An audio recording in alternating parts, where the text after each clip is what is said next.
I know not who you are, nor how I came to find you, but may I just say, hey. Welcome to the Moonflower Show. Welcome to the Moonflower Show, hey. It's winter. How are you? That's Colin. Actually, Hey. I think it's spring. I think it's classified as... Oh, fuck. It's actually not technically spring. I mean, it's good enough. But while we don't have spring here, we do have our friend James. Hello. He, him, James. How are you, you lovely fucking people? You can't answer that because you're a podcast. Ah, fuck. Well, I will simply flirt into the void. Yeah, we brought... I should have waited for you to be done taking a sip before I just launched into my bullshit. It's like, go ahead, take your drink, get some hydration. All right. Nope, we're going straight for flirting with the void. Yeah. I once flirted with the void, and it flirted back. Oh, I hear you.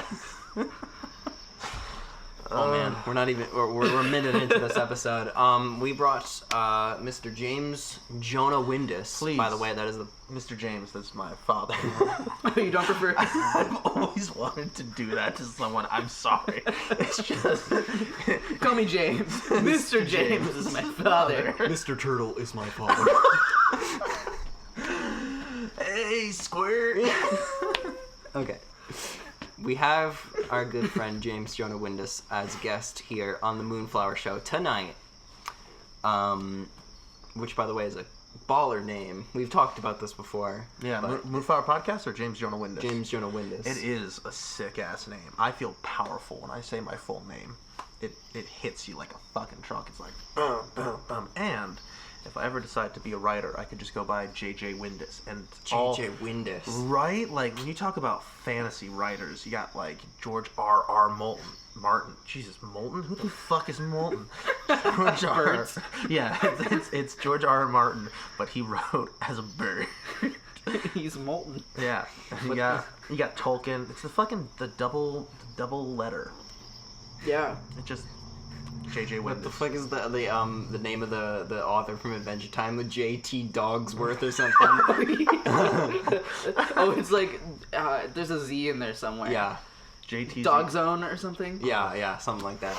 But we brought James on tonight to talk about Dungeons and Dragons and tabletop role-playing games in general. Yes, to produce. Titteripiga. Love myself. Titteripiga? Yeah, Titteripiga. Oh, I hope it didn't. I'm shutting you down. You saw the light in my eyes. Like, oh, there's a joke in here somewhere. There's I don't know too many other people that have as much love for Titteripiga tabletop role-playing games as you do, James. I've got so much love to give. Can you speak to that a little bit? Just introduce yourself. Hi. My name is James Jonah Windus. I am a science and social studies teacher. I'm 24 years old. I'm an Aries. I like long walks on the beach and to be put in my place. I have been playing D&D, well, RPGs, but mostly D&D and other similar stuff to it, since the age of 6. And since I'm almost 24 now, I turned 24 in like 2 weeks. It's almost 2 decades that I've been playing this game, which is just such a beautiful thing to think about. One could legally date your relationship with D&D. Yes, and believe me, I have tried. So far, it's very one-sided. Oh wow. Yeah, and we say the word. We say the phrase D&D. When we say D&D, I guess on this episode, I think we're going to be kind of using it as an umbrella term for all tabletop role-playing games because that is a mouthful. But when people say D&D and actually refer to the game of D&D, but a lot of people say D&D and refer to tabletop role-playing games. Mm-hmm. But all of us here, me, Winter, and James, we are all purveyors of D&D. Good term. Purveyor. I like it. Purveyors, yes. Yeah. I don't know if I'm using it correctly. No, I don't fucking know. I like the sound of it, though. Let us know in the comments. Let us know in the comments if we know how to speak English. We're all purveyors of D&D in different forms. We've all had experience as both players and DMs. Yes. I told you about that. It sounded familiar, but I don't remember the story. We'll get into it. Hell yes. I have been me and Winter have both been players in James's campaigns. James and Winter have both been players in my campaigns, and I don't know if either of us have been player in your camp. You only did one, right? Yeah, I Winter? did one. Mm-hmm. I And it feel was like- before I met either of you, actually. Right. I feel like we're missing out, dude. Yeah. Oh, I am a lot of fun as a DM. I would not say that I'm very skilled. I will say that you will laugh a lot Ooh, with me as a DM. That's what what else can you matters, ask isn't for? it? Yes. You will have fun. I just try to make sure everybody has fun. That's my goal. Beautiful. Which I know is everybody's goal, of course, but Yeah. that's kind of my only goal.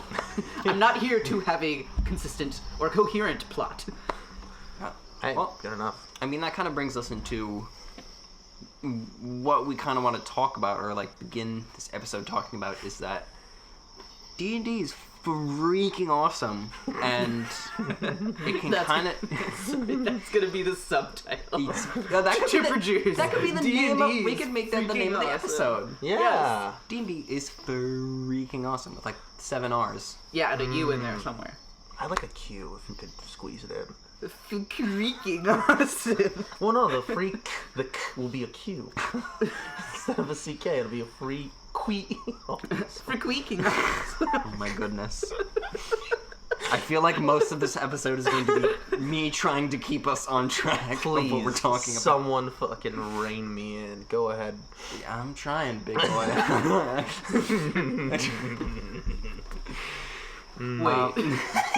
Wait, what? We opened this episode with a delightful Flynn Rider. Flynn Rider. Oh yeah, my Flynn Rider. I feel like if we were characters in the newer Rapunzel, James would definitely be the horse. Colin would definitely be Flynn Rider. I'm not sure who I would be. In terms of personality, I think Rapunzel's a good fit. Yeah? Are the gecko? Actually, yes. Gecko. Or is he? No, he changes color, doesn't he? Sorry, I have to cut you off. No, we're not going on this tangent. So Rapunzel is a D&D TTRPG. It's actually a microcosm of all life. But D&D is great because it can be whatever you want it to be. Like you were saying, Winter, how you, in your experience of being a DM, it didn't have such a serious tone or cohesive plot. Yes. But that doesn't. It's not. It's a game where it's like there's not really a wrong way to play, right? It can be whatever you want it to be, and that's really cool. I don't know. Do you guys want to? Yeah, I mean, so like I know that there are people out there who are like, there is the way. This is the way that you play D&D, and it's just fucking stupid, man. Like it's a game of imagination, and if you are gonna put hard constraints and say this is the only way to play make believe, then you are worse than a child, because at the very least a child understands that it's supposed to be make believe. Yeah. Yeah, is it even make-believe at that point? And I also feel like it leads to, and I don't think this is intentional, but I think that kind of attitude leads to people being super hesitant to even try it. Oh yeah. Like It's super gatekeepy. I was talking to my friend recently, and she was saying how she's always wanted to play D&D, but she like was super hesitant to try it because she like quote unquote didn't understand the rules. And I'm like, well, that's a silly reason to not play, because there aren't really any rules. Like, there's going to be a system for how things work and like mechanics and stuff, but like a good DM isn't going to make you feel stupid for like not being able to do math, you know? Yeah, for a game that I think a lot of its players pride themselves on being nerds. Yeah. And people who have been outcast from society as a youth, right? Like people who grew up and were like, oh, I'm not the jock, I'm not the popular kid, I'm a nerd, and they cling to that. I think the idea that so many have grown up to become exclusatory. Exclusive? Thank you. Yeah. English. It's not my first language. Swedish chef is actually my first language. English is actually my second language. So if I mess up, please fucking correct me. He's lying. I thought you were gonna say Swedish, and I was like, No, Swedish chef, like from the Muppets. Mm-hmm. that's yeah, my I primary. got it. But yeah, just the fact that so many have grown up to be so exclusive, and that they build their identity on this is our group because we were excluded, now we exclude others, is just asinine. It's spiteful. It's so fucking... And look, I understand spiteful. Spiteful is a good tool. It can be used well in a multitude of situations. But not against the people who didn't spite you, and not about keeping them out of having a fun time and sharing your hobby with people. Like, that's just so fucking dumb. It's like when I hear about guys slut shaming, and I'm like, are you stupid? Don't you want to have sex with people? Like, why the hell would you slut shame? That's so counterintuitive. Oh yeah, I like to play D&D, but I honestly just don't want people to want to play with me. Like, my peak idea is when I get to sit alone in my room and think about how superior I am and just play D&D with myself in my mind. And That's the thing about D&D. It doesn't work with one person. Yeah, no. Fuck that jive. And I feel like I kind of want to rein this in because there might be some people who identify with that image who are listening to this. And I want to say there's always room to bring new people into the hobby, and like there's always room for like introducing new people and sharing your knowledge, you know? Yeah. Because I think there are a lot of people who want to learn. And I think if you approach it in the right way, there's a lot of good times to be had. Yeah. So if you felt called out by James just now and you're listening to this and you're like, oh God, that's me, you are welcome at this table too, and you're welcome at this. And yeah, don't feel too called out. We just want everybody to have a good time, and like, we want everybody to be working to be more inclusive in this space for sure. Because it's interesting how like tabletop RPGs like seem to have almost this trope of like being exclusive in a way that I feel like other like stereotypical like cliques, you know what I mean, like don't necessarily like, well actually they probably all do. It's the point of a clique. Yeah, but it's like almost cast on like nerd culture in like a super unique way as compared to things like watching sci-fi. I mean, fuck, that's pretty fucking exclusive too. You'll have like people gatekeeping that shit. Yeah. I guess you can enjoy sci-fi and you can enjoy fantasy novels and movies and stuff alone. You don't have to let anyone know about your hobby. You don't have to include anyone else. And so if someone's trying to gatekeep you from enjoying Lord of the Rings, there's nothing they can physically do to stop you from going and buying a book or buying a movie and enjoying it. But with Dungeons and Dragons, you are forced into a social situation, and if the people that are around you do not want you in that social situation, there is very limited things that you can do to enter that space. And I think that's what probably makes it different from other nerd culture gatekeeping bullshit. It's just because other ones you can usually work around it. You might still get harassed and deal with problems, but you can still participate in the activity. Whereas D&D, if you don't have a group to play with, you basically have to start your own and hope that people come. Yeah, which is a huge hill to cross over. I think you're absolutely right, and I think you're almost also forced into a situation where if you've never played D&D before, you need to find somebody in person who can kind of teach you how to play, and that already kind of creates this power dynamic, and I think that can go wrong, and like that can lead to people feeling excluded and people getting excluded. And I think there's a lot to be said for making the community more inclusive and like more intentionally like okay with new people. I think 5e has done a lot for that. I was just gonna say that I think that in recent years, especially with the release of the 5th edition, D&D is going it's surely going in the right direction for inclusiveness and accessibility. It is, since the 5th edition, I think it is becoming this sort of mainstream thing now, especially with like a lot of like young people. I think there's like a new generation. Like our generation is kind of it's becoming mainstream in our generation, and I feel like people our age that are playing D&D are less like that, less exclusive with the game, and less gatekeepy. Fingers crossed, man. Yeah. I mean, I'm just speaking from my experience. Yeah, like, exactly. Everyone, all my peers that I've met that enjoy D&D have been just a delight, and very welcoming, for when I was interested in getting into the game. I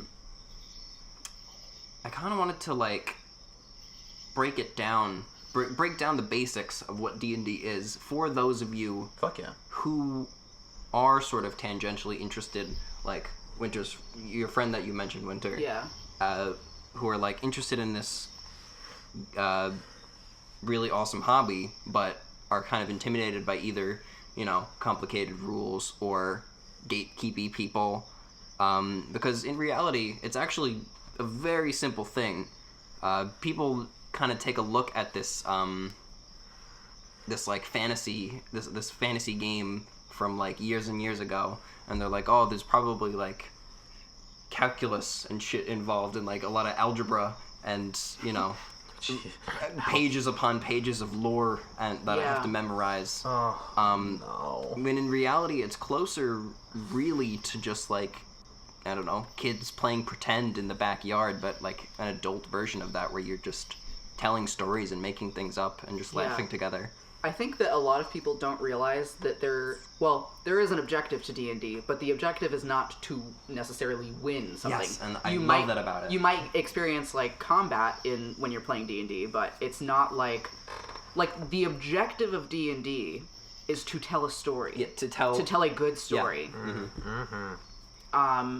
It's not the kind of game that you win or play against the people that you're playing with. Yes. To quote an amazing book series, The Name of the Wind, you play a beautiful game. I love that quote, and while it is not about D&D, just that quote makes me think a lot about it, where there's like this part where two people are playing a game, and it's like, I'm getting better, you can see I'm almost beating you now. And the guy's like, oh yeah? And he just basically proves that the person basically hasn't improved at all, and it's like, the point isn't to try and beat me, the point is to play a beautiful game and have this masterpiece of experience happen between us. Yeah, for sure. So, at its core, Dungeons and Dragons is a game about one person takes the role of the dungeon master or game master, or sometimes it's called something else depending on like what system you're using. I prefer just to be called master. Mm-hmm. I know you do. Gosh, sorry, I just fucking derailed you. You took my train and you just shoved it off the tracks with your big hairy arms. Is it getting hot in here? Oh, gosh. Hello. One person takes the role of the dungeon master and basically describes the surroundings and basically the world to the rest of the players at the table. And each of the players makes a character to represent themselves. Character can be anything that you want. You basically are making a fictional character that you would put in a story, and you give them different traits and abilities and stuff. And you're basically dropped into this like little world that your dungeon master has created, and you describe what you want to do, and there really is no limitation to that. And it's like collaboratively telling a story, and the only sort of mechanical constraint on what you can do in this story is determined by the dice rolls, and that's where like the math comes in. But oh no, 3 + 3 + 9 + 4. That's basically the hardest sort of calculation that you'll ever have to do in D&D. Yeah, like adding a couple numbers together. People talk about the math, and they talk about like, oh, I'm not good at math. And my first thing is like, all right, first off, you're not doing calculus. Like, Yeah. it's a bunch of small numbers grouped together, and if you're good at very easy math done very quickly, then you're fine. You don't have to do it quickly.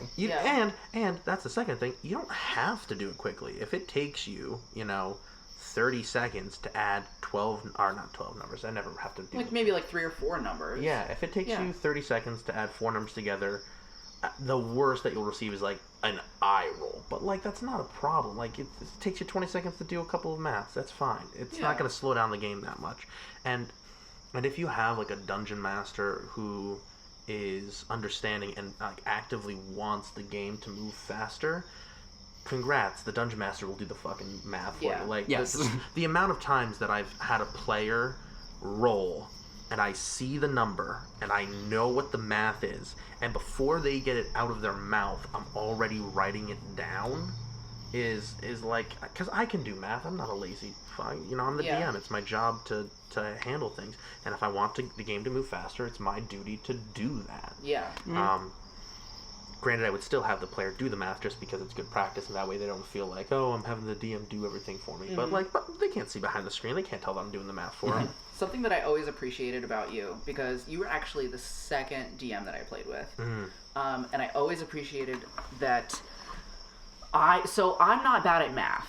My thing is I have one brain cell and I can't remember what mechanics are. So despite playing maybe 3 or 4 campaigns with you, I think it was 3. 3? I'm only counting 2. What am I missing? I think there were a couple one-shots in there. One-shots. Are we counting Monster Hearts? Baby Monster. Well, I guess Monster Hearts wouldn't really count for this, but it was like, what was it? It was like I couldn't fucking remember how to roll to hit. We have to talk about Monster Hearts later. We do have to talk about Monster Hearts. 100%, especially for new players. Yeah. But like, for whatever reason, like that information, like what gets added to roll to hit, just like I could not remember it for like 18 months. I do remember like that. every time, like playing D&D once a week, I would be like, oh jeez, gotta like fucking like figure it out and like remember it. And I'd be like, okay, hang on. And like nobody ever made me feel bad, Yeah, because it's not like a problem. Yeah. And we fully supported you in your journey to I mean, it was kind of ridiculous, but like... D&D is about being ridiculous. Like, if we can't be ridiculous when we're playing make-believe, then when the fuck can you? Yeah, and like the thing is, I eventually learned it, and like I was in an environment where like nobody was making me feel bad for that, and like honestly, if you are playing with people who are making you feel bad for stuff like that, find different people to play with, because we're out here. I'm sure there's plenty. Yeah. We exist. Yes. Well, you guys exist. I'm simply here as a figment of your imagination. Yeah, flirting with the void, right? Yeah, I am the void flirting at myself. We listened back to this podcast episode, and all the parts where James is talking are just silence, and we just look at each other, Winter, and it's like Twilight Zone music playing in the background. We live in a world where one short Italian man who loves D&D and flirting with people didn't actually exist. Are you Italian? Yeah, I'm like a quarter Italian. Okay. My mom is half Italian. I'm a mutt, but it's like the largest percentage Interesting. of like ethnically speaking that I am is Italian. Interesting. Sometime I'll tell you like the 30 fucking things. Yeah, I'd love to hear about that. Yeah. At a different time. Yeah, not on the D&D podcast. Yeah, of course. Excruciating detail. On the topic of ethnicity, race and D&D. Ooh, nice. Nice transition. What can I say? Smooth like butter. Okay, I feel like before we actually get into this, I just want to like preface this by saying that we are basically 3 white guys chilling, and we're probably not going to get this perfect, but we feel like it's an important thing to talk about, regardless. So like, let us know in the comments if like, there's something that we missed, or like something you feel like should be added to the discussion, because we're just here to, generate conversation, and everybody's doing their best to learn, and we're here for it. Also, before we get into this, I feel like I derailed you, like you were going to say something that I just completely changed the topic. Well, I think I got my point across. Okay, I was just trying to really describe that D&D is like it's not a very complicated hobby to get into, even though it might seem so. Yeah, basically the premise of it is you have a character, you describe what you want to do with that character, and then if the DM feels as though it is, a more difficult task that the character would be trying to accomplish, you roll a die for it, and then depending on the number on the die, it will have different outcomes. And it's kind of like a choose your own adventure, like surprise, like just, you know, story that you guys collaboratively I'm infecting you. create. It's the silly juice, man. It's the silly juice. You're talking about silly... never mind. And this just creates a lot of, like... It creates an element of spontaneity in your stories that you're creating together that is just really fun and you guys can all enjoy. And the really cool thing about D&D is that you can talk about it and you can describe... the stuff that happens in D&D as, like, actual stories, because they're so, like, intricate and involved. And I think later we want to talk about, like, some actual, like, favorite moments of ours from our own campaigns. Yes. Oh, some good ones. But anyway, you were saying before, James. So, there's been, like... I only hear about it tangent...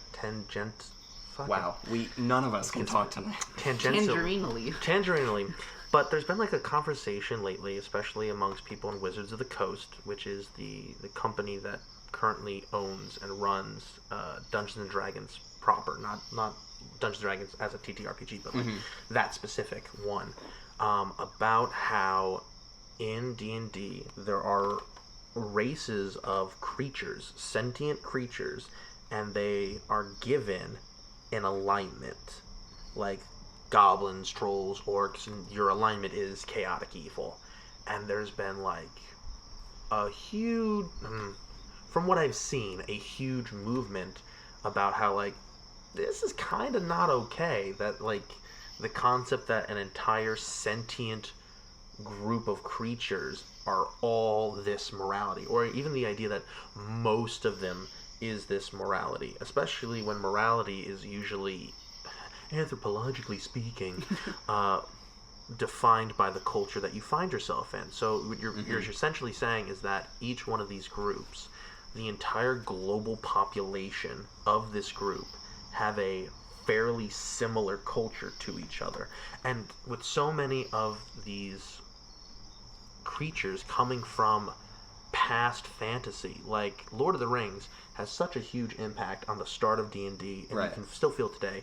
And the amount of prejudices that can be shown in the Lord of the Rings, I think, still carry through to this day. I don't know if you guys have ever seen the thing about like comparing each of the races in Lord of the Rings to like religious groups in the actual world, and how a lot of them are stereotyped to different groups. Have you guys ever seen that? No.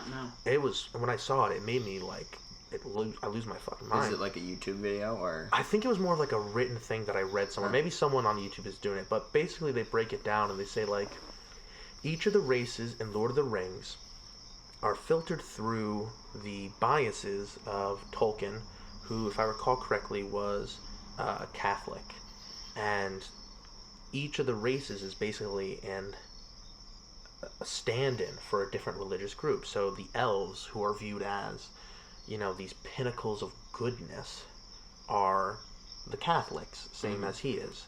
Orcs and goblins are basically elves who were tortured and transformed into something new. And the person, whoever wrote this, their argument was this is a stand-in for Protestants, because of the Protestant Reformation and how they split off from the Catholic Church and became their own thing. Dwarves, who are supposed to be, especially in Lord of the Rings, like short, big-nosed, hairy, very greedy, was using a lot of the stereotypes of Jewish people, and that they were essentially a stand-in for Jewish people in Lord of the Rings. And it goes on and on, like, you know, humans are supposed to be atheists because they only care about the material world and money, and they don't care about like the spiritual things and what's greater.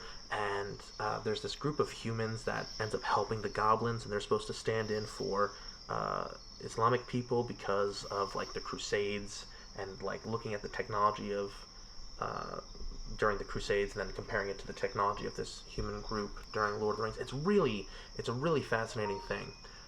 But basically, a lot of the way that these creatures are set up are based on predisposed biases towards different religious and ethnic groups. And a lot of people are having problems with that and are like, this is not okay. And for me, for a long time in my games, I have basically made it a rule of mine that no creature as a group is evil. Right. Because, like, there's no possible way. Like, maybe you would have, like, this goblin tribe that they are evil. They worship a evil goddess who tells them to eat babies, you know, or something. But this goblin troop, they're not evil. They're neutral. They're living in a swamp. They kill monsters that try to hunt them. There's, you know, a human village nearby, but if they fight each other, it's not that one is inherently good and one's inherently evil. It's that they are forced to share a space and compete for resources. That does not make them evil. It makes them neutral. They're just trying to survive. They don't going out of their way to be dicks. They're just existing here in this space. So I've really enjoyed the current movement to sort of take down the idea that certain creatures in D&D are inherently evil, and even like devils and demons, which are like supposed to be like the pinnacle of evil. It's like they're from hell and they're supposed to be evil. Not everyone who's done bad things is always an evil person. Mm-hmm. I mean, some of the best stories have people who do evil things, but who also have moments of good. Darth Vader, and, you know, that great fantasy movie, Star Wars. I'm familiar. Yeah, I will fight anyone who says that it is not a fantasy story. It's a fantasy story. There's some sci-fi elements, I'll give it that. But he's a dark lord, you know, and he's got a wizard friend who teaches him magic. It's a fantasy story. Anywho, he does a lot of evil shit, and he does also do some good stuff, you know? He's not always filled with malice and hate, and I think if you look at that and you use that for your storytelling, you will have a lot better time and a lot more interesting ideas if, instead of being like, this is the alignment, and try and make it more realistic and flexible. Mm-hmm. Ethics and morality in D&D should be flexible and able to look at different cultural biases and stuff like that. Yeah, that's super, super interesting. And if you do find, like, whatever you were reading about the Lord of the Rings stuff and, like, how all the different races were being kind of perceived through a filter of, like, different religions, I would love to link that. So we will try to find that and link that for this. And I think it's also just important to note that part of the reason why it's so important to have flexibility in morality of different quote-unquote like races in D&D is because, you know, in reality we have racism, and essentially that stems from a belief that certain types of people are a certain way. That's where, I mean, you know, you could talk about capitalism, and you can talk about like other reasons why it may have started, and the fact that like racism is kind of a stand-in and kind of like an excuse for treating people a certain way. Mm-hmm. But that's what it is. It's literally thinking that groups of people are like static and like are genetically a monolith. And what's always been so baffling to me, not even just with this, with like, you know, the issue of morality, but the, you know, why would you put, you know, in a fantasy world where you can make it anything that you want it to be, where you can imagine, you know, like these fantastic and intricate worlds with like all different kinds of people and all different kinds of stories and like lives, you know, why would you put more racism in it? You know, and I think there's something to be said for like, okay, maybe we can use stories to like look at racism and like have something to say about it. But why? Because I think in a lot of cases, like putting racism into your stories like doesn't do anything. Yes. And it's I think to do that, you need to do that very carefully. If you are trying to use racism as a storytelling element, you need to tread lightly, because you can very much hurt some people. If you're trying to be a DM, this is like a, I don't know, preemptive piece of advice. it's usually just not the way to go. Like, yeah. Yeah, and like I don't even know that we're the most qualified to explain why, but basically what Colin said, like you're probably, you're more like likely to hurt somebody's feelings, which generally not a good thing to do. And then also, like, I think that with this kind of stuff, that because there are real world implications, you want to make sure that you're contributing something good. Yes. And that you're reflecting something that actually benefits the people who are engaging with you in your campaign. And I think there's ways to do that well. I'm especially not going to sit here as a white person and tell, like, DMs of color to not, like, include this. But I would say, like, if you're a white DM, like, maybe don't. Yeah. It's the major thing is having good communication with your players.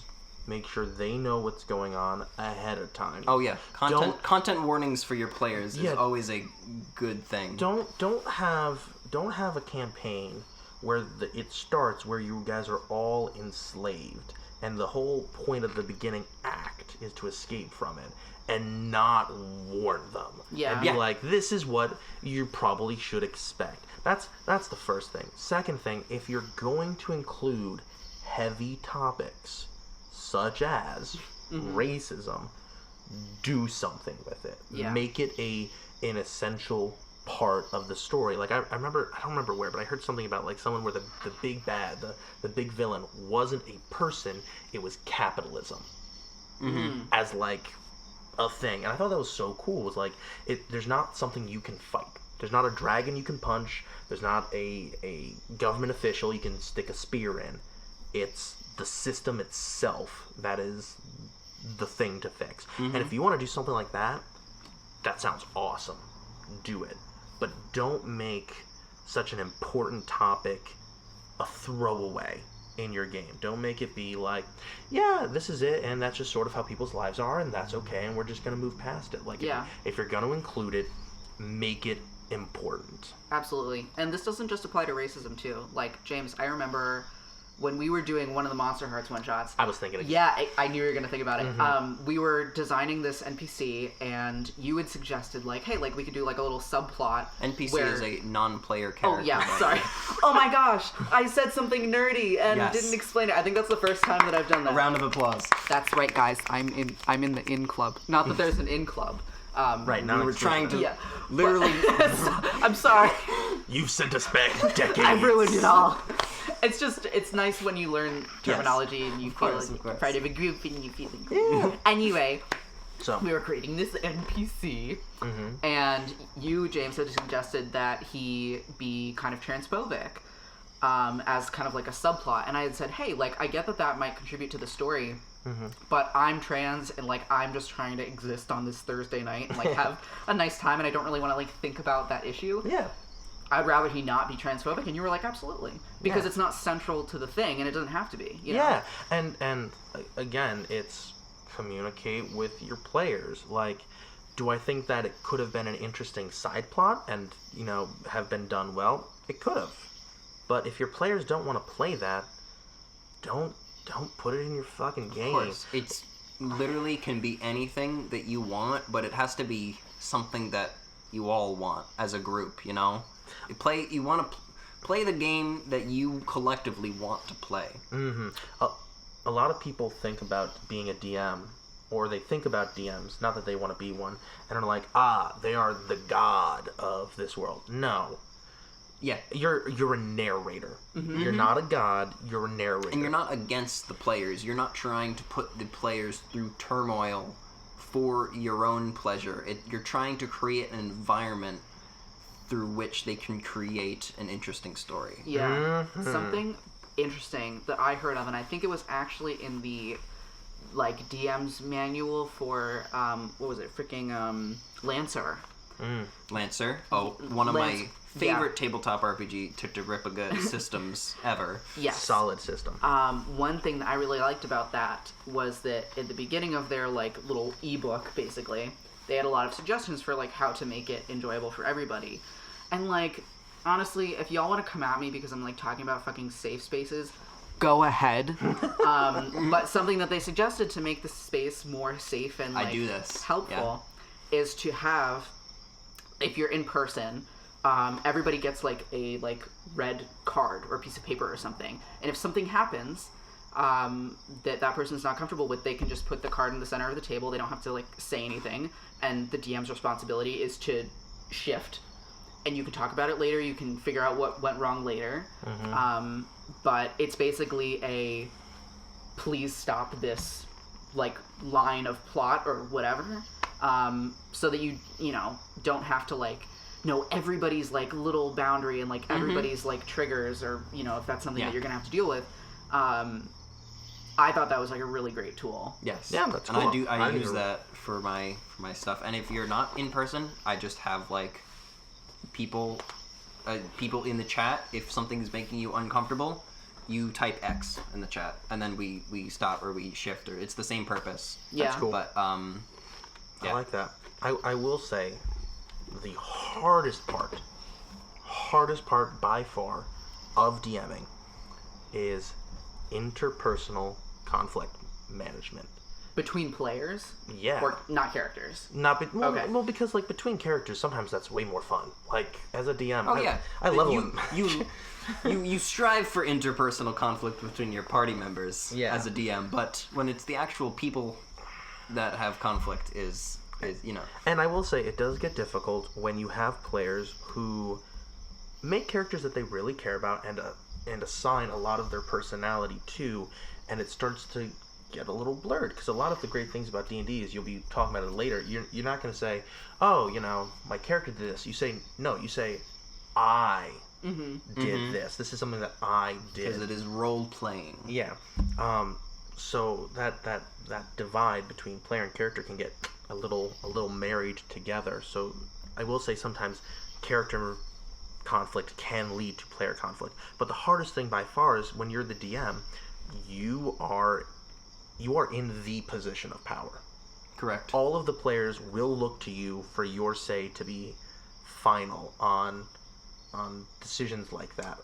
To quote Joe Cat from YouTube and his video "A Crap Guide to D&D," I love that video the so Dungeon much. Master edition. You become the de facto babysitter of the group. I love that video. It's a good video, Yes. and he does it so well. The only thing I would argue about using that video as a thing, he talks about like all of the parts of being a dungeon master, which I think is great and good to cover. But the only two things that you need is being able to do conflict management between your players. Because if you can't do that, your game's gonna explode. If your players get into like a real argument as people, and you don't know how to navigate that situation and figure out the best way to navigate that, you're gonna be in a bit of trouble. And improv. Those only two things that you need. Everything else is icing. Everything else will raise you as a level of DM, and you'll acquire those skills as you play. Only two that you need is being able to make sure that people aren't going to be assholes to each other, and improv, and everything else will come later. Yeah, it's pretty much as simply as you can describe D&D. Yeah, right there. Improv and not being assholes to each other. and I will say this: if you are a first-time dungeon master, especially if it's your first time playing, and you're the dungeon master, dude, I'm sorry. Good luck. You're gonna do fine. I believe in you, but you're in for a ride. If you're gonna do that, I highly suggest buying a pre-made module, because homebrew is great. I love homebrew, but the problem with freedom and homebrew is that all that pressure to create is on you.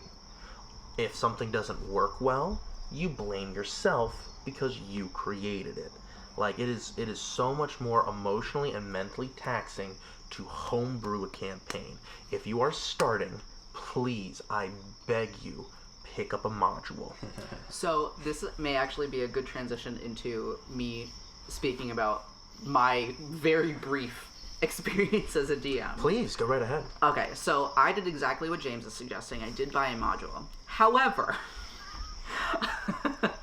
I had played D&D before, but I was playing with mostly people who had never played before. Oh, beautiful. And we were all... First timers. Right. We were all quite good friends, and we were all quite silly. So I went into it, like, and for each session I would have a plan. And it did help to have this kind of, like, pre-laid out plot, basically. Mm-hmm. And the kit that I got, like, had some supplies which I found helpful, like dice. Yes. But just know that even if you are using a, like, pre-constructed thing, like a kit, you can still very much improv and, like, come up with stuff on the fly, which is what I did because it was more fun. Yeah, basically I'm saying you're right. Yeah. And I'm speaking from experience. Yeah, and if you buy a module, even not talking improv, you know, read through the thing, understand what you're getting yourself into. Take a pen and just change the module. Most people don't write in books, and, like, that's so weird to me, because, like, while I don't normally write in books, I come from a family where, like, writing in the margins of the book is what you did.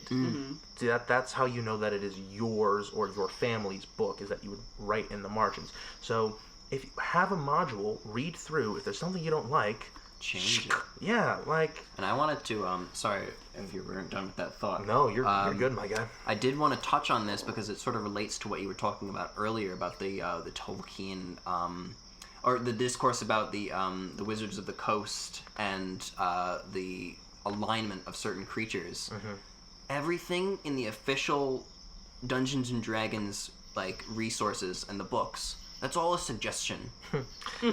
Favorite quote from Pirates of the Caribbean: "It's more of a guideline." It's more of a guideline. Case in point, when I was sitting down to help my brand new, like, players come up with names for their characters, like, there was, like, some kind of resource, or maybe, like, on their character sheets, it was like, oh, like, here's some examples of, like, good names that you could choose for, like, your character. Does this mean I have to pick one of the names that are listed? Yeah, and so they said that, and I said, no, you can make it whatever you want. And they said, can we use a Benedict Cumberbatch name generator?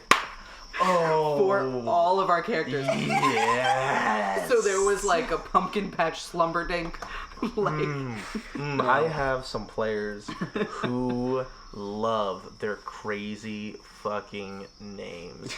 Schmiggeldorfenheim, Snot Throttle Bilge Bottom. Like, oh my god. Winter, when you tell me that story, it sounds like a real hoot, right? For the players. As a DM, if you had how many players? Like, it was 4 at the time. 4 players. Yeah. Okay, so that's not too bad. But if you have, like, it was still pretty even bad. 4. Yeah, it was still 4 a challenge. names that come from the Benedict Cumberbatch name generator. Keeping track of those different names sounds like a nightmare. So basically what I did, because I, like, wanted them to have fun. I wanted them to be able to do this. I wasn't going to be like, you can't do that because I'm going to have a hard time keeping track of it, which I did. But we did nicknames for them. So, like, like cute. Cucumber Slumberdink or whatever was, like, Slumber. Like, and there was like ways that we had to keep track of it. Now, by the way, is awesome. You have now kickstarted my new idea for a one-shot that we're going to do, which is a party of just gnomes, where all their names come from the Benedict Cumberbatch name generator. You can be any class you want, but you have to be a gnome. That generator is really an incredible resource. Yeah. We'll link it in the description.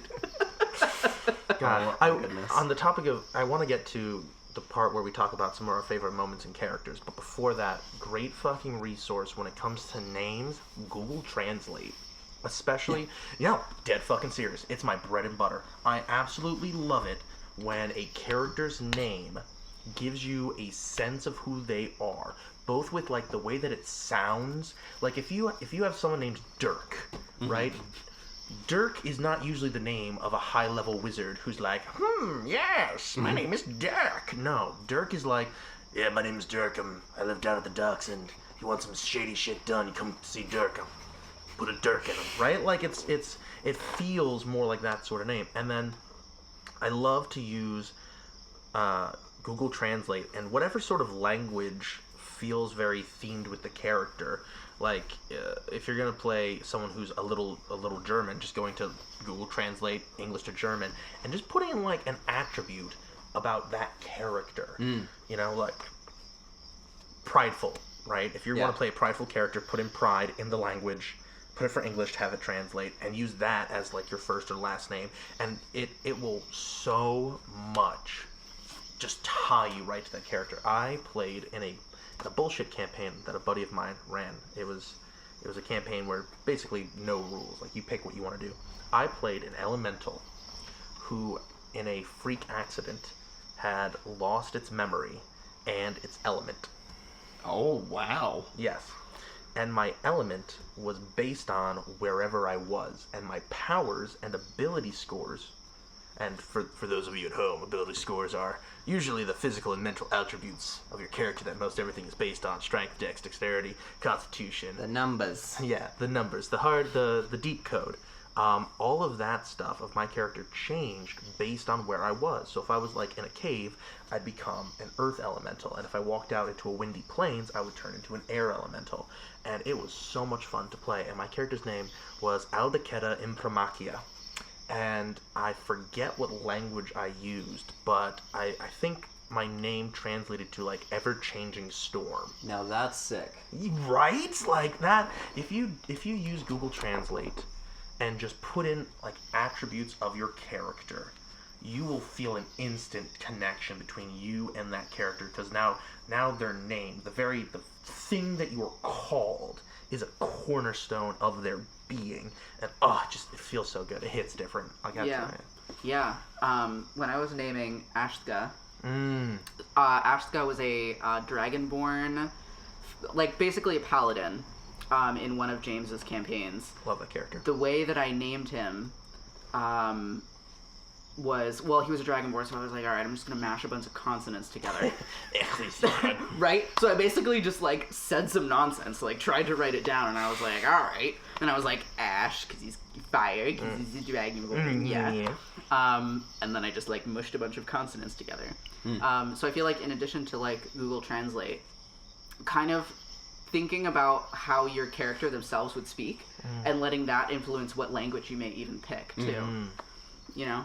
Very nice. I have a less sophisticated process for naming my characters. Do you have a dart and like a dartboard on the wall and just fucking... No, there's 3 names on it. It's like, alright, I guess this one's a... D. Is it Jim, John, or Phil today? Like, for example, I made this himbo barbarian character who's just like this sweetheart lumberjack who just came from the woods and loves animals. But he's also like a good like hand-to-hand fighter, and I named him Brawl, Brahl, because it sounds like brawl. And his last name was Tuscan because animals have tusks. Yeah, Brawl Tuscan. And Tuscan is a very woodsy name, right? So it's definitely playing into that feel. I like it a lot. And then there was actually one of my favorite characters that I ever made was for James's campaign. He was a dwarf, and he was a noble fallen from grace for having been framed for his father's death. Such a good plot. And the name that he was introduced by wasn't actually his birth name, but a chosen sort of alias, because he was sort of like a luchador sword fighter in this like underground sword fighting ring in a big city, and his name was Mallard Crow, which is 2 bird names, but he used the first letters of his actual first and last name, which are it was the Raven family. So he used his first name letter of his first name, which was Marshall Ravenbrand. Yes. Which is it has a bird name in it. Yeah. So he kind of took that and he's like, well, I'll be Mallard Crow instead of Marshall Raven. Yeah, and he had like a cloak, like a mantle made of like feathers and like a mask, and he was very like Dread Pirate Roberts, like ha. Yeah, that was a good character. Yeah, I like that one. I absolutely loved the Isles of Mundy campaign. It was great. Winter and I were both players, and James was the GM in this one. Yeah, So I've got, for those of you at home who may not know me, I have a world that I have been playing with since I was in high school. I think I was... Oh god, she was in that campaign, so... I'm trying to think of like where... Oh boy. Well, actually no, because the world started, I didn't like build the whole world until that. So I started this freshman year of high school. I started this world. And it was like small little incidental local campaign or local adventures. I shouldn't say campaign, local adventures. And over time, I took some of the local adventures that I did and I started putting them together and building a bigger world. And what I love to do with like every fiber of my being is I basically have this timeline where every time I do a new campaign, I advance it down the timeline. Sometimes it's 10 years, sometimes it's 50 years.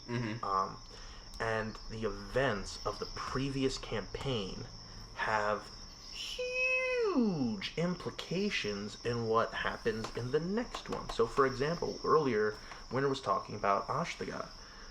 Right now, I'm on hiatus because as a teacher, I just needed a fucking break.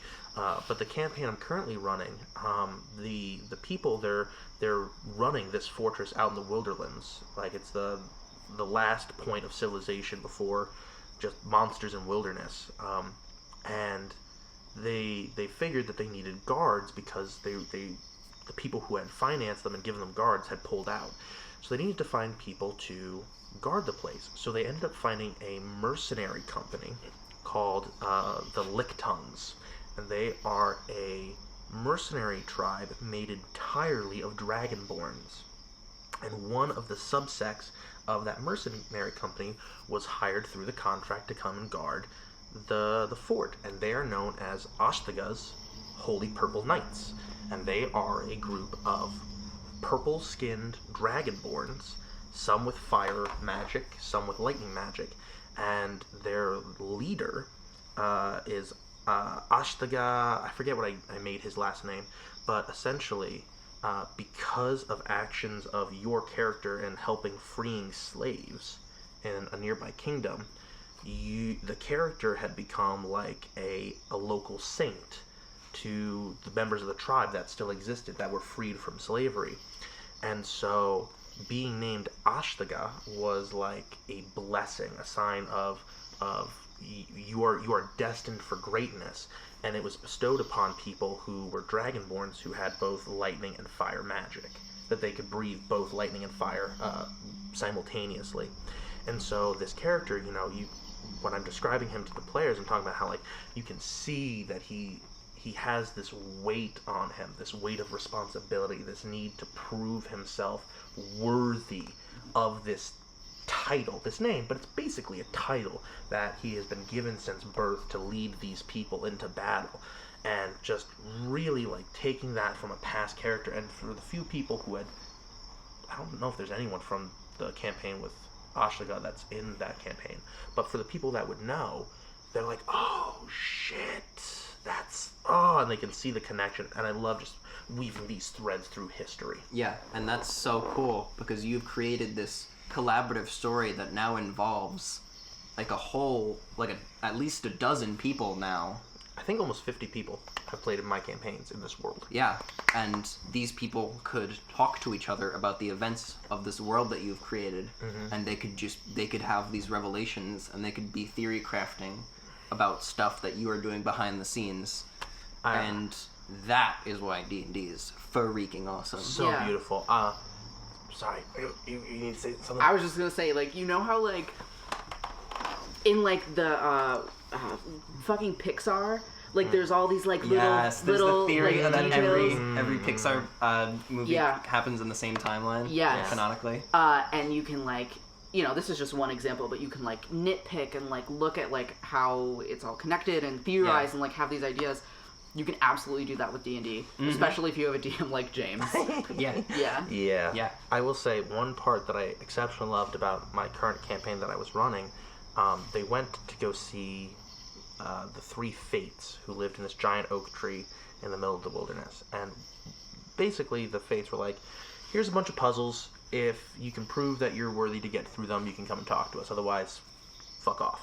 But one of the puzzles was there's these tapestries, and each tapestry is hanging from the wall, and they depict a different point in history. And they're out of order. And most of them are events that have happened in my previous campaigns, especially with ones with players who I knew were on that adventure. Clever. Now, granted, some of them were like big major historical events in the world that they could roll like knowledge history check. But like one of them was, you see this knight, he's hiding in an alley street. he's got shields on each of his arms. And, my dad, who was playing, he was one of the first adventures in this world. He played a character named Crab McNabb, who has risen to sainthood status in my world.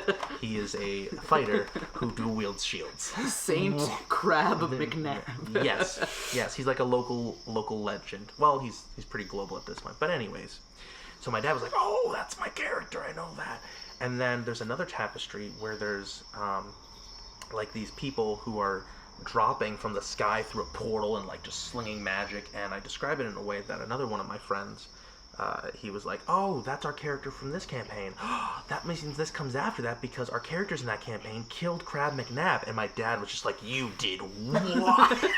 Oh, that's so fantastic. I was like, yes, dance for me, players.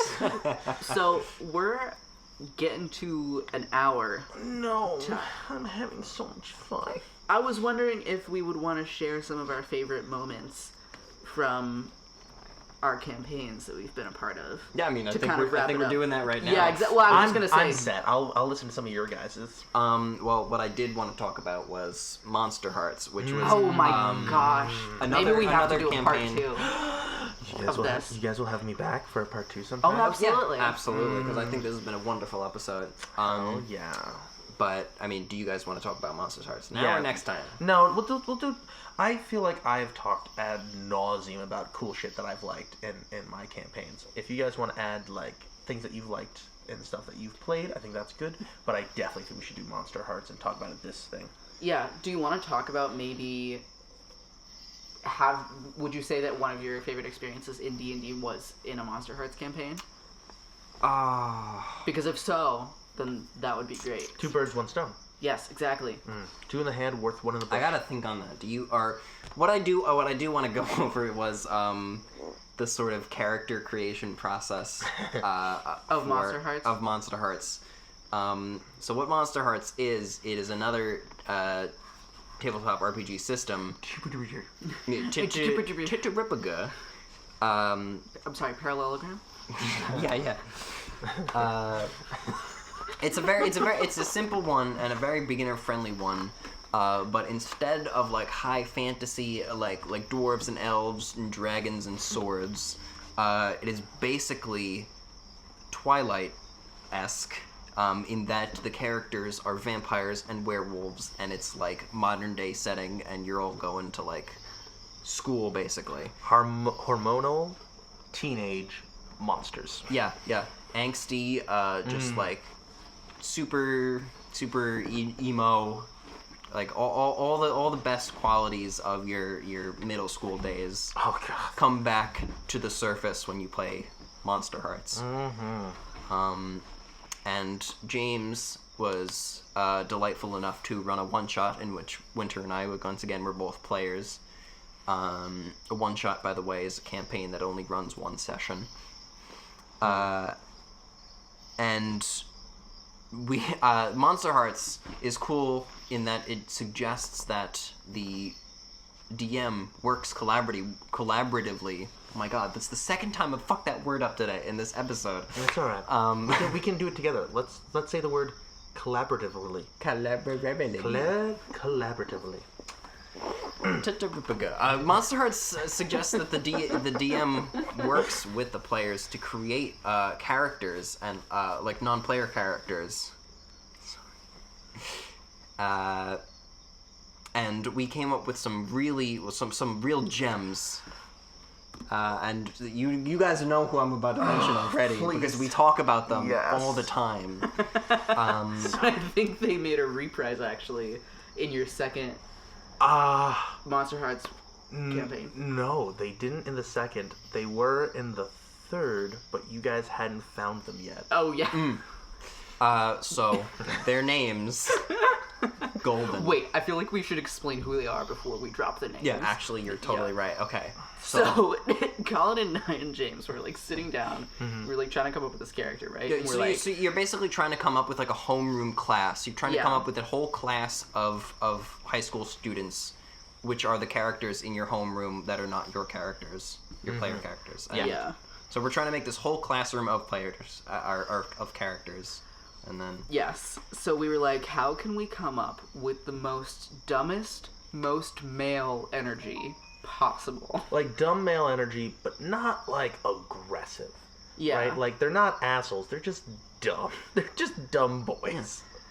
the goons. The goons. So we came up with these best bros, Mm-hmm. and we decided that their number one goal in life was to start a law firm to help out models who had accidentally gotten breast implants that were too large. Yes. Right. And we were like, oh god, what should we name these guys? And we started on Bart Manning, Joshua Duckworth. Joshua Duckworth, and they wanted to open their law firm. Yeah. Manning and Duckworth. No, man, it's Duckworth and Manning. Excuse me, miss. Have you suffered from malpractice of your breasts being enlarged too much? Well, come visit Manning and Duckworth Law Firm. We'll help you get a raise from getting too big. Such a fucking dumb couple. You can just imagine them like in the back of the class, just like Bart, pay attention, please. So, anyways. God, yeah, that was so much fun. I think Monster Hearts is actually a great introductory, just because, like, if everything that we've said so far tonight about telling you that the rules don't matter, but you still care about the rules, Monster Hearts. Yeah. There's like 6 rules total. It's their entire Dungeon Master's Guide, which most Dungeon Master's guides are like 200 pages, $30. You buy it at Barnes and Nobles. It's a book. Is Barnes and Noble still a thing? Yeah. Okay. Okay, and I'm gonna be the first to say that I am a DM. I have not read the whole Dungeon Master's Guide. I haven't read the whole Dungeon Master's Guide. I don't think anybody has. If you want to DM for Dungeons and Dragons specifically, it's gonna take a couple hours to a day probably to learn the game, which isn't that bad. No. If you want to run a Monster Hearts game, you can spend like an hour, maybe tops. The Dungeon Master's Guide for that system is a single page. Yes. It's 1 page. That's it. Each the characters, there's like 12 different classes. They are 2 pages. A single class is longer than the Dungeon Master's Guide. Like, that to me is baffling. And YouTube, for those of you at home, YouTube is your friend. There's so many amazing resources on YouTube. If you want to learn about, how to be a good dungeon master, how to be a player, try different systems, one of my favorites, Matt Kovo. Matt Koval's good. I'm gonna signal boost right now. Love that man. Love his hair. Matt Kovo. Oh. I also mentioned Joe Cat earlier, who does some very satirical guides and sort of parody content for Dungeons and Dragons, but it is also good and informative for people who do want to get into the game. Yeah. But yeah, if you are interested in tabletop RPGs and you're looking for a nice beginner-friendly place to start, and you've got some friends that might be interested in playing as a vampire or werewolf and starting some pretend teenage bullshit drama. Oh, we live for it. Oh my god. And when we did it, the first time we did it in person. It was so good. We dressed up as our characters. I took a photo of that. Yes, I don't know where there's a photo of it. I don't know where I think it's on Instagram somewhere. It's on my Instagram in black and white. Can you send that to me? Yes. Because I haven't seen that photo. Like, ever. I'll show you right after this episode. It was taken, and I still don't know what we looked like. But we were super angsty. We were styling, and we just got so into it. There was interpersonal conflict, but it was all like, we were playing as the characters, and we were all like having laughs about it and stuff afterwards. Yeah, but like during it was like, I remember I was so into the drama that I was physiologically, how like when you feel an emotion, you feel the emotion in your body, like your heart pounds and like you get flushed, or like you get like butterflies. Like, I was getting that as I was playing Monster Hearts, because I was like so just like enraptured with the story. Yes. It was an amazing time. Good experience. Very, very, very memorable thing to do with friends, and that's the best part about it. Making memories. Yeah, That really is the best part of D&D. Like, don't get me wrong, I love to play it. Playing it is great, but remembering it, because everything's always usually better in your memories. Like, just having these stories to sit down with your friends and be like, hey, remember this time that, we were on a rope bridge and there was a red dragon, and I said, fuck it, I'm going to ride that dragon, and I jumped on it? Like, those types of things are the best, and I think it's great because it speaks to like a primal bit of human experience of sitting around the campfire and telling stories, and sharing these experiences and camaraderie and all that jazz. And even within the world of D&D, right? Like when you're sitting down and you're playing, the characters themselves are going to share stories the same way that you, the players, are going to talk about the characters later on. It's layers upon layers upon layers. And religiously, you almost reach this sort of like greater sense of consciousness when you're like, yes, stories on stories on stories on stories on stories. I don't know, man. D&D is like stories. Stories have layers. Ogres are in D&D. What have we referenced this episode? Tangled, Pirates of the Caribbean, Shrek, Princess Bride, technically. Princess Bride. We are chock You said full. this is the way I thought of the Mandalorian. That was intentional. I'm glad the reference didn't go over your head. You're very tall. I was hoping that we'd catch it. That was a Guardians of the Galaxy reference. Just slip it in there while I can. All right, I think that's all the time we have tonight. Yep. Did we want to share best experiences, or do we want to do that? Why don't you guys do your best experiences? I'll just sit here quietly and try not to make a fool of myself before I'm put back in my cage. Oh, I mean, that was kind of me mentioning Monster Hearts was kind of my contribution to that. But if you want, if you guys want more, Winner, go ahead. Well, I have a moment that just absolutely stands out to me as my by far favorite moment. Wife. Okay, I actually thought about talking about that one, so now I'm going to talk about two. Okay. Yeah. So, this particular moment that James just referenced by chanting "wife, wife, wife" took place in James's campaign "Death of Mortality," and I was playing Ashlega, the character we were talking about earlier, the kind of dragonborn paladin, and I honestly don't even remember how that happened. It was my birthday. I was having a birthday party and it was themed around the campaign. So we got very into this campaign. So Ashlega and Zephyr, another character in the campaign, were having a romance as kind of a subplot in the campaign. And it was a good one. At one point, it was a pretty good one. Solid. And at one point, Ashlega proposed to Zephyr. And it just so happened that this occurred at a D&D themed party that James was having. So we were all there celebrating James's birthday. We were dressed in character, which meant I had this wild makeup on and You look good. Thank you. I did look very nice. I looked sort of like a dragon. Yeah, that's solid. But we were all in character and acting out as if we were in this world that James and created. drinking. That's not always necessarily a part of D&D. We were all just very into this campaign. Yeah. And wanting to celebrate James's birthday, and this is what he wanted, so we did it. Thank you. Yes. Anywho, at this party, Ashlega proposed to Zephyr. And everybody in the room Imagine chanting. 20 drunk college students just at the top of their lungs at 1 o'clock in the morning. Pumping their fists in the air and saying, Wife, wife, wife, wife. wife. I can only imagine what the people who lived above you were thinking. That was a good moment. That was a good one. What was the other one that you were going to do? The other one I was going to talk about was in the same campaign, also with Ashlega. And it was when our party unsuspectingly stumbled into that huge dragon's lair. And none of us were prepared. And we just kind of rushed into this room, and there was this giant dragon there. And it attacked us. And I could see on your stupid little DM face, your little DM grin. I didn't know what you're talking that about. every DM gets when their party is about to get annihilated.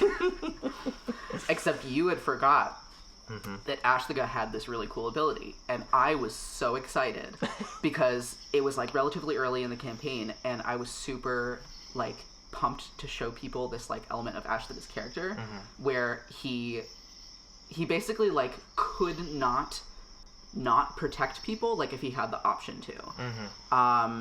Yeah, if I remember, you got like a really good bonus for if you did protect people, but you were forced to protect them. Yes, yeah, that was exactly it. And the ability was I could create a 20-foot wall of sand. I wish you could see the visual, but this is a podcast, but basically you would like put your arm to the ground and just like throw it up, and it would make this like giant impenetrable wall. Oh yeah, and it reduced the damage to 0. Yes, it reduced the damage to 0, and like the whole party's freaking out. They're like, "Fuck, we're gonna fucking die." Yeah. And like James is over there like The grinning to dragon himself. inches forward, its head cocks back. You see the jaw drop down as it breathes in. Yes, and like as you were like describing this, I'm like, Ashliga does his little sand ability, and you were like, what? And I was like, you know how I can make a 20-foot wall of sand?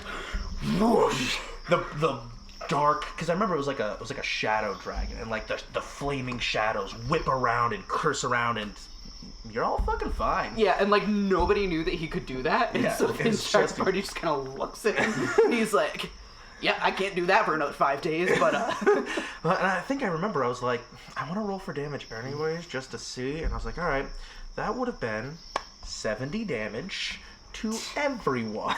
So literally everybody would have died. Everyone in the code would have gone unconscious. There was like 2 or 3 people, I think, who, no, because it wasn't that, yeah, it was a pretty big party, so like 2 or 3 people who were not in the way. Yeah. But everyone else was just gonna drop, and that was gonna fuck you guys up so bad.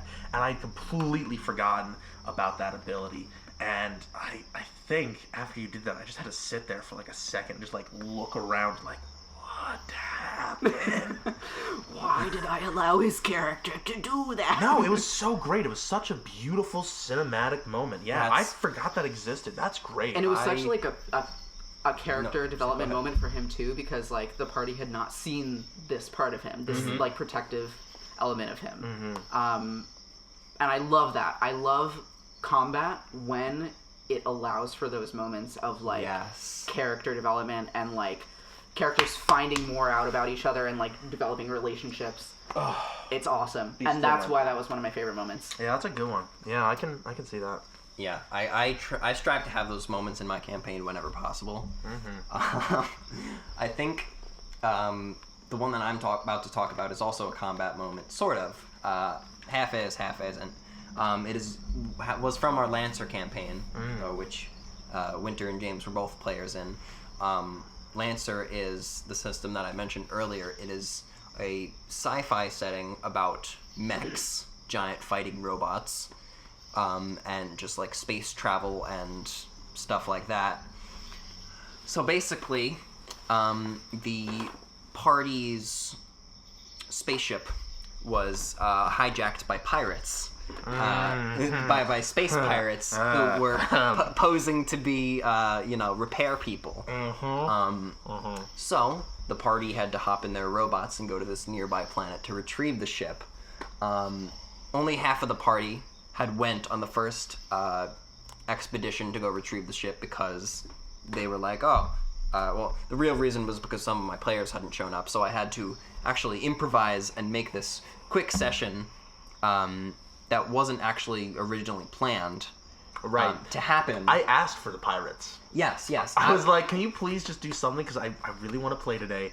Can we just like come back to you in like 2 or 3 hours and have you have like a mini session ready for us? And you were so accommodating. You were like, yeah, I could do that. So I scrambled to put this session together, thinking that, it would be a fun little experience. You guys would get some combat like experience, and the canon story would continue on its way.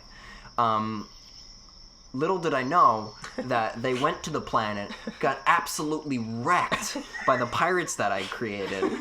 And one, James's character, Lionel, ended up being taken by the hostages, basically, taken by the pirates hostage, basically sacrificing himself for the others to get away. Yeah, I think I was very low, and I saw that everyone else was getting their ass kicked, and I was basically like, well, the other people's mechs are fast. I can't move. And I think over the comms I was like, hey, this is who I am. This is my family. They're rich and powerful. Ransom me. and just was like, let them go, take me, ransom me. Yeah, and Lionel was this very, like, headstrong, like, willing to sacrifice himself for others guy. He was so self-destructive. Yes, very self-destructive, layered character. Love him. Doomed from the start. Doomed from the start. So the next session, the rest of the party is all together. They go back to the planet to fight the pirates together. Meanwhile, Lionel is in their base for like about a day, and he's being held hostage, but he's trying to appeal to their better nature. And They're very friendly pirates. Yeah, no, they're very friendly pirates. He's getting to know them, and he's like, "Oh, you're not gonna ransom me? Like, don't you guys want like power and money?" And they were like, "Oh no, we want something very different." And they took him down to a basement. And I think I said, you guys could have money that you guys are living out in the middle of nowhere. You could have some like entertainment out here or something. And I think we already have entertainment, and that's when they took me to the basement. And I was like, oh Jesus, what are they gonna do? The lights went on as a curtain drew, and they were like, "Whoa!" And they started putting on this fucking musical in front of his eyes. And they all got drunk with Lionel as he was being held hostage. During this... I got drunk with my captors. Yes, he got drunk with his captors. During when this was happening, the rest of the party showed up to fight the pirates and rescue Lionel. So, and they're in these gigantic, like 50-foot tall robots with, like, machine guns and gigantic blades. Lionel gets out of the building, he escapes his bindings, starts climbing on the back of these robots and smashing a beer bottle into, like, their circuitry, drunk as hell. He's like, "I'm not going down without a fight." Yeah. And he I think I killed a mech. You did. You ended up taking down a mech. You got inside the ship that they had stolen, and you were trying to retrieve it back, but you ended up being stabbed to death at that point, and that was the end of Lionel. Yeah, he died. I don't know if you know this, but I remember that the rules for that thing is that if you roll a 1, you're dead. Right, it's a D6, a 6-sided dice. And if you roll a 1, you're dead. If you roll a 6, you're fine. And if you roll a 5, it's like... Or anything else besides a 6 or 1. Yeah, like it decides between... 2 to 5. And I think I had purposefully set the roll, because this was online, I set the roll to be GM only. So that no one else would see my roll. Because if I rolled a 5 or lower, I was just going to say out loud, "Oh, there goes a 1." And so that no one else would know, because I was like, this is going to be such a good story moment. Like, if this is how he dies, I'm gonna be so fucking thrilled, because I wanted him to be a person who's like super prideful. He leads from the front. He's the fourth in line to his family of aristocrats. He wants to be on the front line and bleed for what he believes is right. So if this is how he dies, great. Unfortunately, they had already won. When he did this, all that was left was the ship that he was on. He thought that he needed to take the ship to save his friends. But still, I thought it was an amazing death for him, and I love that character. And you ended up rolling a 1.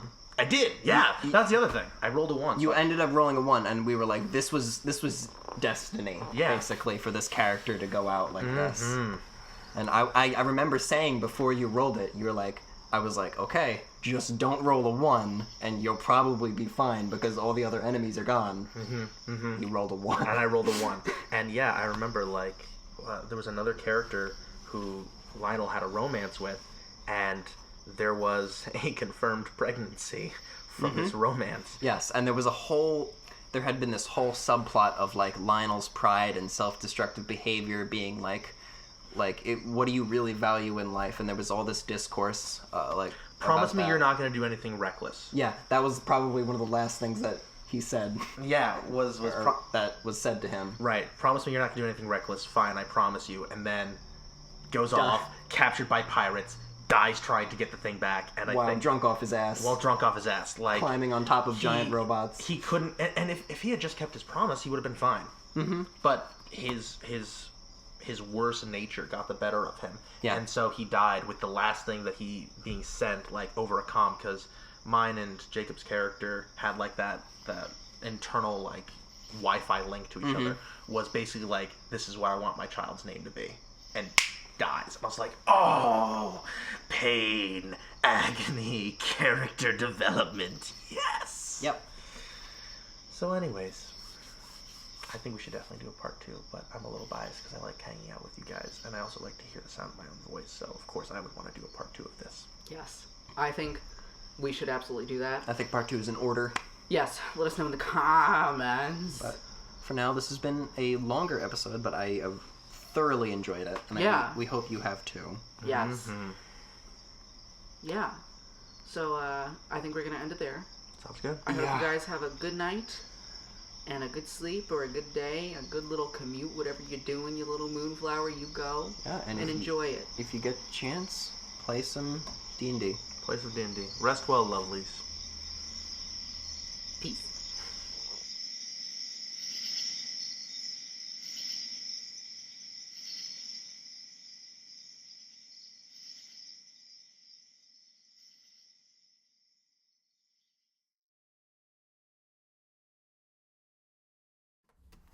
Okay, now you should say something. I should. I'm saying something. Yeah, you should. I'm saying something, yeah. This is gonna only pick up Colin. Can I put this in the middle, please? Yeah, I was gonna say, is this the mic we're using? I feel like I'm making a good amount of noise here.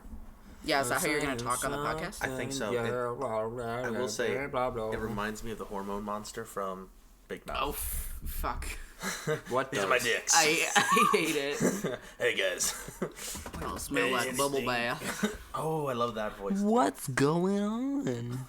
This is wacky. It's not showing up. I want to be able to do voices because we're talking about D&D, and I do lots of voices for D&D. Well, you're not bad because that's fully permitted here.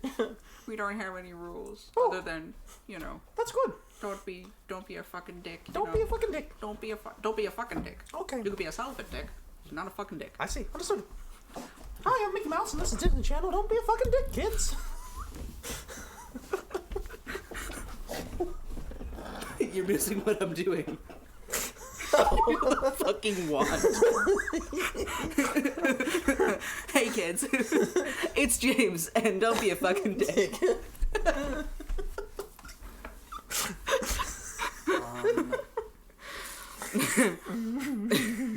Wait, this recorded all the time. And normally I would delete it, but I like this and I want to keep it forever. Is this gonna be like an outro, like at the end bloopers? Like if people have listened to this long, they're like, oh, what's this extra 10 minutes they've already edited? It's just this. We can do that. I think we should do that. Yeah. Do you guys have like I don't know. Do you guys have outro music that you normally play? No, we usually just do crickets in the background. Okay, so crickets and then the crickets stop, and it's just yep. Just this bullshit. Beautiful. Hi, I'm glad you guys enjoyed our episode of the Moonflower Podcast. This has been a lot of fun. Thank you guys for having me.